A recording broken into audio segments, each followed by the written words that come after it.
ఒక చిన్న కథతో ఈ సందేశాన్ని చెప్పాలనుకుంటున్నాను. ఒకరోజు చాలా అందమైన ఒక పువ్వు ఉందంట.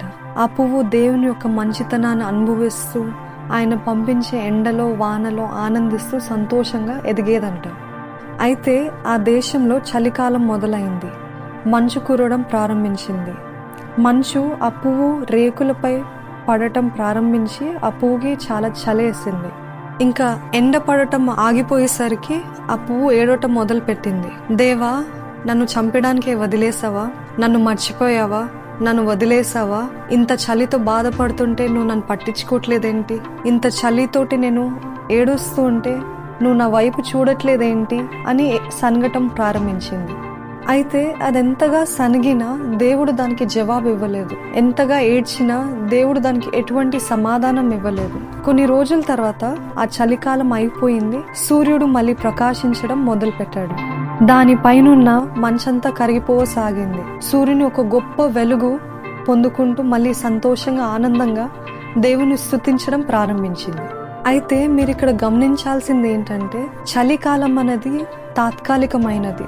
మన జీవితాల్లో కూడా మనము ఒక్కో కాలంలో ఉంటాము. నొప్పి అనే కాలము, వేదన అనే కాలము, ఆర్థిక ఇబ్బందులు అనే కాలము, గర్భం లేదనే కాలము, ఉద్యోగం లేదనే కాలము, లేకపోతే వివాహం అవ్వట్లేదనే కాలంలో ఉంటూ ఉంటాం. కానీ మనం ఈ తాత్కాలికమైన కాలంలో ఉన్నంత మాత్రాన దేవుడు నన్ను మర్చిపోయాడు, దేవుడు నన్ను విడిచిపెట్టాడు అనే మాటలు సరికాదు. మీరు ప్రార్థిస్తూ ఉండొచ్చు, దేవుని సన్నిధిలో మొరపెడుతూ ఉండొచ్చు, కానీ ఎంతగా ప్రార్థించినా దేవుడు నా ప్రార్థన వినట్లేదని, దేవుడు నన్ను మర్చిపోయాడని భావం మీకుందా?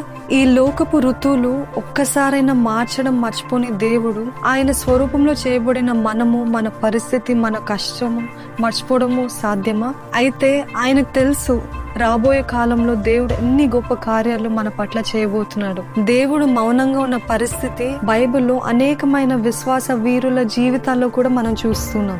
కీర్తనలు 44వ అధ్యాయంలో కూడా కోరహు కుటుంబం ఇలాగ రాస్తారు: నీ ముఖమును నువ్వు ఎలాగా మరుగుపరిచినావు, మా కలుగు బాధలను హింసలను నువ్వు ఎలాగ మర్చిపోయి ఉన్నావు అని రాస్తారు. బైబిల్లోని యోసేపు నిస్సహాయ స్థితిలో ఉన్నప్పుడు దేవుడు మౌనంగా ఉంటాడు. అలాగే యాకోబు జీవితంలో, అలాగే యోబు జీవితంలో, దావీదు జీవితంలో, దానియేలు జీవితంలో, ఇంకా మరెన్నో విశ్వాస వీరుల జీవితాల్లో దేవుడు మౌనంగా ఉంటాడు. వీళ్ళందరి జీవితాల్లో దేవుడు మౌనిగా కనిపించాడు, కానీ రహస్యంగా అతని కార్యం అప్పుడే ప్రారంభించాడు. ఆయన ఏ సమయంలో ఏది చేయాలో ఆయనకు బాగా తెలుసు. నువ్వు అనుకున్నట్టుగా జవాబు ఇవ్వట్లేదు అని కోప్పడి గివప్ చేయడం చాలా ఈజీ, కానీ ఆయన జ్ఞానానికి మారు పేరు. ఆయన పర్ఫెక్ట్ టైం కి ఖచ్చితంగా వస్తారు. యెషయా 49లో సియోను బాధపడినట్టు మీరు బాధపడుతున్నారేమో, దేవుడు నన్ను వదిలివేస్తాడు, దేవుడు నన్ను మర్చిపోయాడు అని అనుకుంటున్నారేమో, కానీ దేవుడిచ్చిన సమాధానం చూడండి. స్త్రీ తన గర్భాన పుట్టిన బిడ్డను కరుణింపక మర్చున,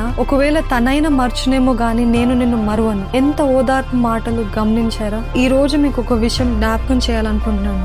దేవుడు మీ జీవితంలో మౌనంగా ఉన్నట్టు అనిపించినంత మాత్రాన ఆయన తన పని, తన కార్యం చేయట్లేదు అనుకోవడం తప్పు. ప్రతి ఒక్కటి ఏంటి, ఏ మార్పు లేదు నా జీవితంలో అని మీరు అనుకుంటున్నారో, అయితే గుర్తుంచుకోండి, ఇది కేవలం తాత్కాలికమైన కాలం మాత్రమే. మీ పరిస్థితి తలకిందులైనట్టు ఉండొచ్చేమో, కానీ ఇంకా ఇది ఇంతే అని అనుకోవడం సరికాదు. అయితే మంచి వార్త ఏంటంటే, ఇదే మీ జీవితానికి ఒక గొప్ప ప్రారంభం అవ్వచ్చేమో. ఒక విత్తనం ఎలాగైతే నాటబడి ఒక గొప్ప పంటను తెస్తుందో, అలాగే దేవుడు మీ జీవితాన్ని నాటుతున్నాడేమో. ఇంకెంతకాలం నేను వేచి ఉండాలి అని మీరు అనుకుంటూ ఉండొచ్చు. మరి గొప్పవి కావాలంటే సమయం పడుతుంది కదా, కానీ మీరు గివప్ చేయకూడదు. మున్పటి వాటి కంటే కడపటివి మరింత గొప్పగా ఉంటాయి. ఆయన వాగ్దానాల తట్టు మీ కళ్ళు నిలిపి ఉంచండి, ఎందుకంటే వాక్యం సెలవిస్తుంది, ఆయన యందు విశ్వాసం ఉంచు వాడెవ్వడును సిగ్గునొందడని. నమ్మండి, ఆయనని నమ్మిన వారెవ్వరూ నిరాశకు గురి కారు, కానేరరు. God bless you.